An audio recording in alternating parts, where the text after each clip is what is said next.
My name is Steve Jobbitt. I have a PhD in history from the University of Toronto. I've been teaching since 2008, first at California State University, Fullerton from 2008 to 2013, and since 2013 I've been teaching in the history department at Lakehead University, and I'm currently assistant professor of modern Eastern European history. I myself don't think that teaching should be about the accumulation of facts, knowledge as facts. One of my very favorite professors from first year university, Dr. Ernst Zimmerman, who was here at LU, and he said, look, if we're just accumulating facts here, if we're just memorizing details, we may as well be stamp collecting because it means nothing. I think students need a set of skills in terms of articulating what they've learned, right? But even more than that, just a disposition, a critical disposition towards the world. And what I mean by that is not one in which you're critical of everything. That just reproduces elitism. But a critical disposition is a disposition that encourages people to listen, right? Again, listen to those voices. Seek out and listen to the voices that you were never intended to hear. And then listen to them with compassion and respond to them creatively.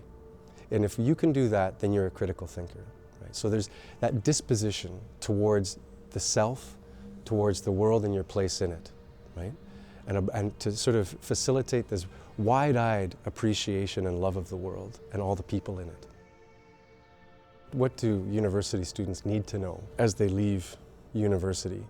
I'm not trying to fill these empty vessels, right? They're full already, but how do you then help them develop as speakers? How do you help them develop as writers? How do you help them develop as thinkers? Not about what to think and what knowledge is important, but just strategies for these things so they can better articulate that compassionate, very critical, creative engagement with the world.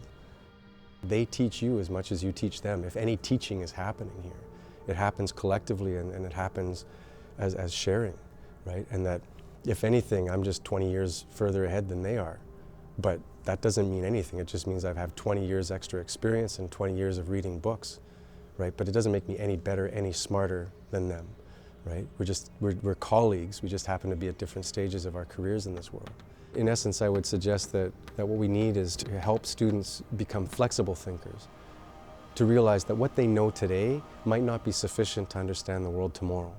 And that's a very interesting set of skills, or again, a disposition that we need to train and help students achieve, to be flexible thinkers in a world that's changing, in a world awash in information and digital technologies, right? So flexible thinking is something really, really important.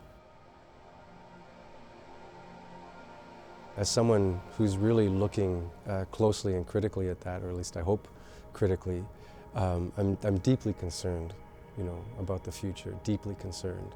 But the one thing that gives me hope, right, and the one thing that gives me great hope are my students.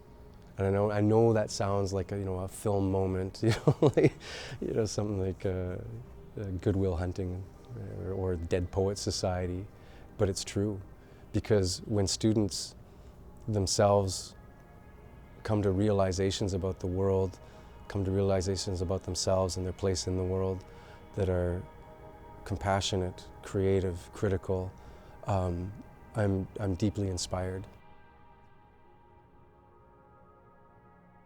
I'm deeply inspired by what my students are capable of doing, how they're capable of articulating these things in very profound ways. We're surrounded in classrooms like this with just untapped potential. And as I develop strategies, develop assignments that allow students to speak on their own terms and with their own voice, they are remarkably profound thinkers, especially when they can take what they're learning, stuff they're reading, and apply it to their own lives and then articulate that. And that gives me great hope for the future.